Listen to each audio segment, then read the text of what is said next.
আবারও ভোটে জয়লাভ করলেন রাশিয়ার প্রেসিডেন্ট ভ্লাদিমির পুতিন। আবারও তিনি ক্ষমতার শীর্ষে, তাকে যেন কেউ টলাতেই পারছে না।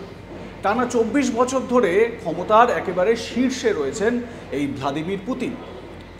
দেখুন, রাশিয়ার ইতিহাস এবং সাবেক সোভিয়েত ইউনিয়নের ইতিহাস দেখলে স্ট্যালিনের পর তিনি এমন একজন রাষ্ট্রপ্রধান যিনি দীর্ঘ সময় ধরে ক্ষমতার শীর্ষে রয়েছেন। ভ্লাদিমির পুতিন, যিনি আরও একবার প্রেসিডেন্ট নির্বাচিত হয়েছেন, সদ্য সমাপ্ত রাশিয়ার যে জেনারেল ইলেকশন, সেই ইলেকশনে তিনি সর্বাধিক ভোট পেয়ে তিনি বাজিমাত করেছেন। প্রায় 88% ভোট পেয়েছেন তিনি, এবং তার জন্য তিনি পুনরায় প্রেসিডেন্ট নির্বাচিত হয়েছেন। রাশিয়ার 70% মানুষ এবারে ভোটাধিকার প্রয়োগ করেন, এবং দেখুন, এই পুতিনের বিরুদ্ধে নানান রকম অভিযোগ রয়েছে।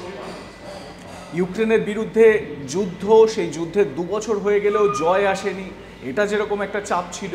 তার পাশাপাশি তার কট্টর সমালোচক বলে পরিচিত নাভালনির রহস্য মৃত্যু, সেই নিয়েও অনেক কথা উঠেছিল। কিন্তু কোথায় ভোটের বাক্সে তো সেই পুতিনেই সবাই আস্থা রাখলেন। 1999 সাল থেকে এখনো পর্যন্ত কখনো তিনি প্রধানমন্ত্রী হয়েছেন, কখনো বা প্রেসিডেন্ট পদে তিনি থেকেছেন। ইন্টারেস্টিং এই ধরনের ফ্যাক্টসের জন্য সাবস্ক্রাইব করে নিন আজ তাক বাংলা।